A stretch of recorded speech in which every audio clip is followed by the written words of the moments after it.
Bom dia, eu sou a Beatriz Copel Borges, essa é a Jéssica Carraro, e hoje nós vamos falar sobre Charles Coffin Jewett. Bom, eu vou falar um pouco sobre a vida e obra dele, mas antes da gente começar, a gente precisa dar um contexto histórico do momento em que ele viveu. Ele viveu no século XIX, que foi uma época com grandes revoluções, mudanças, críticas e inovações. O mundo estava mudando o seu jeito de pensar e várias visões de mundo diferentes estavam sendo criadas e apoiadas. Enquanto na biblioteconomia o catálogo estava se desenvolvendo, no mundo muitas independências, proclamações de república, revoluções e guerras civis estavam acontecendo. Nessa época, Marx, Engels e Darwin também viveram, então realmente foram críticas bem pesadas sobre o modo de vida. Nessa época também foram criadas inovações como a fotografia, o raio-x e a estereotipia, que é essa das fotos ao lado. É uma plaquinha de metal com essas letrinhas pequenininhas que formam como se fosse um mini carimbo. E elas foram muito usadas por Jewett. Bom, a vida de Charles Jewett. Ele era um bibliotecário americano, mas que nasceu em 1816 no Líbano. Sua carreira começou na graduação, quando ele começou a perceber alguns defeitos na biblioteca em que ele utilizava. Então ele decidiu ajudar e seguir essa carreira. Ele trabalhou em lugares como a Smithsonian Institution e a Biblioteca de Boston, mas ele tinha opiniões muito fortes quanto ao seu ponto de vista, então ele foi demitido da primeira instituição por conta de alguns problemas com o seu chefe. Alguns pensamentos dele são sobre a catalogação coletiva. Ele dizia que isso integraria e juntaria todas as bibliotecas do país, então ele era muito a favor de fazer um catálogo coletivo, assim como também era a favor do catálogo em ordem alfabética, porque isso facilitaria na hora de buscar as informações necessárias. Ele também viu o catálogo como algo a mais do que apenas uma lista de livros, e sim um lugar com informações bibliográficas e biográficas.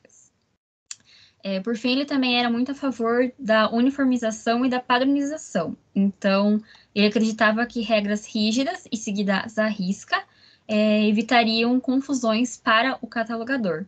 Nessa parte do seu trabalho, ele não ligava muito para os usuários, e sim para o que o catalogador ia pensar.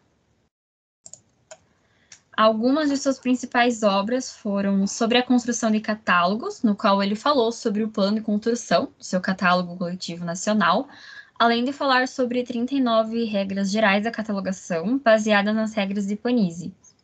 Ao contrário de outros autores que também criticavam Panizzi, ele fazia crítica, reconhecia a importância que esse autor tinha na catalogação e ainda dava sugestões ou soluções para a crítica que ele deu.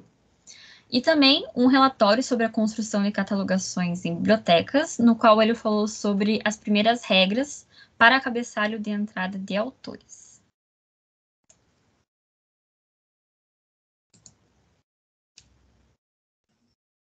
Bom, agora eu vou falar um pouco mais sobre as principais contribuições para o universo da catalogação que o Jewett fez parte.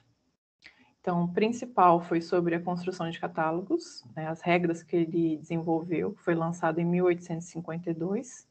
Ele foi idealizador do catálogo coletivo e das fichas catalográficas, e ele foi um dos fundadores da ALA, que é a Associação de Bibliotecários Americanos. Então, o Panizzi, o Jewett e o Cutter, eles formam uma tríade, porque o Panizzi começou desenvolvendo as regras, o Jewett, ele fez uma compilação de melhoria, de adaptações, na verdade, e o Cutter continuou o trabalho. Sobre a construção de catálogos, ele acreditava, como a Bia falou, que uma biblioteca nacional era necessária, de modo que essa biblioteca ela supervisionaria o catálogo coletivo para bibliotecas públicas nos Estados Unidos.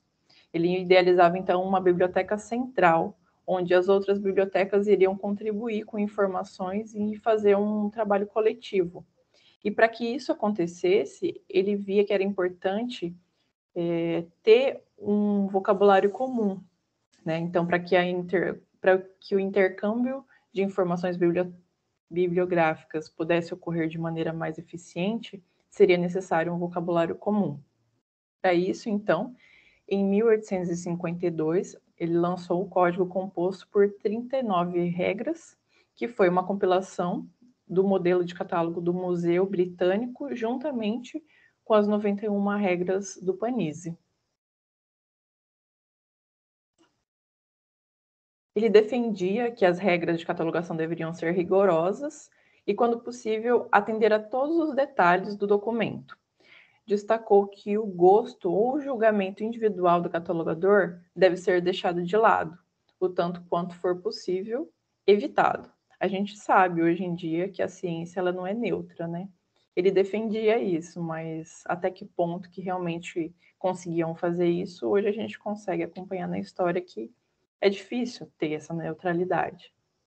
E para além disso, o catálogo se coloca como promotor do conhecimento, ao passo que ele mostra o que já foi estudado e evidencia as lacunas no campo científico, do que ainda falta ser complementado. Então, para Jewett, o catálogo era um importante instrumento democrático de acesso e promoção do conhecimento. Jewett fez críticas à prática de impressão de catálogos em livro, porque ele achava que não era viável, porque enquanto o catálogo estava sendo impresso, novos livros já estavam chegando, então aquele catálogo ficava desatualizado muito rapidamente. Quando tinha um baixo volume de livros, esse catálogo em forma de livro, como uma lista, um índice, ele funcionava bem, mas conforme foi aumentando a quantidade de material informativo, ele já deixou um pouco a desejar, porque tinha essa dificuldade no processo de atualização. Mas um dos benefícios era que o catálogo de livro ele era facilmente emprestado. Por exemplo, eles conseguiam fazer uma cópia desse livro e distribuir. Então, vários bibliotecários teriam acesso. Mas aí, quando precisava atualizar, surgia o problema. Então, ele propôs o que ele chamou de estereotipia dos títulos separadamente, que configuravam placas ou blocos que possibilitariam a construção de um catálogo geral. Então, como a Bia também falou, a ideia de fazer a estereotipia, que é aquele carimbo de metal, então adaptado para o que seria inicialmente uma ficha catalográfica, conforme está mostrando na imagem. A imagem é um exemplo, né, do carimbo desse tipo que ele usava, e a idealização das fichas. Esse slide ele mostra um pouco sobre a evolução do catálogo. Na figura 1 é o catálogo manuscrito, feito todo à mão. Na figura 2 é um catálogo impresso em formato de livro. Na figura 3 é uma ficha catalográfica manuscrita. 4 é uma ficha catalográfica com um método de estereotipia, porém tem alguns ajustes que estão feito manuscrito, né? Aí o 5, ele está completamente só impresso, e aqui na figura 6 já é evolução para um catálogo com as fichas catalográficas, né? Essas gavetinhas onde era fácil de substituir, de atualizar, e enfim, esse processo continua sendo atualizado até hoje, como a gente sabe. Então, sobre a American Library Association, a ALA, ela é a maior e mais antiga associação de bibliotecas do mundo.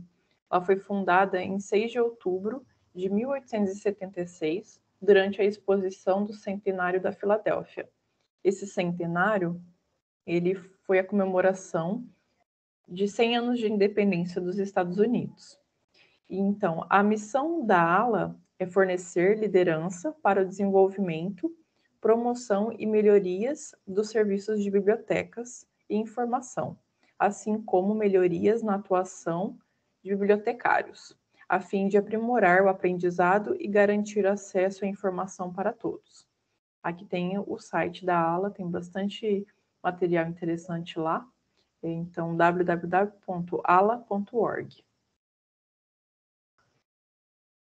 Uma curiosidade que a gente achou foi que o Dom Pedro II ele estava presente na exposição do centenário da independência dos Estados Unidos em 1876, onde foi fundada a ALA, o qual Jewett era o presidente dessa associação. Como considerações finais, recapitulando, ele foi um forte defensor dos catálogos em ordem alfabética, tanto por causa da sua conveniência para os catalogadores, quanto por sua facilidade de uso, lembrando que nesse momento ainda não existia a classificação. Então, o catálogo por ordem alfabética de autor e por ordem alfabética de assunto facilitava na hora das buscas. Ele acreditava que os catálogos deveriam ser mais do que listas de títulos e deveriam conter informações bibliográficas e biográficas, informações cruzadas. Os cartões impressos individuais mantiveram os custos de impressão do catálogo mais baixo. A ideia de catálogo sindical é um catálogo de biblioteca combinado que descreve as coleções de várias bibliotecas, auxilia na localização e solicitação de materiais de outras bibliotecas por meio do serviço de empréstimo entre as bibliotecas. É como o que o Pérgamo oferece para a gente consegue ver o que tem na biblioteca central, que é a biblioteca principal, e o que tem nas outras bibliotecas das outras instalações da UDESC. E se a gente precisar pedir o empréstimo, é possível fazer isso. Ele era extremamente preocupado com a uniformidade e acreditava que regras rigorosas eram a única maneira de evitar confusão, não importa o quão difícil isso tornasse as coisas para o usuário. É um pouco contraditório, porque ao mesmo tempo que ele via como uma ferramenta de acesso ao conhecimento, ele também tinha esse lado que não, o foco principal não era o usuário, mas sim a organização ali da informação. Então, nossas referências foi o site da Biblioteca Nacional Digital, o site da História da Informação, um artigo do Raildo e da Zaira, um outro artigo deles também, um outro artigo sobre história de bibliotecas e catálogos, e o site do professor Fernando Modesto. Agradeço por todos assistirem. Até mais.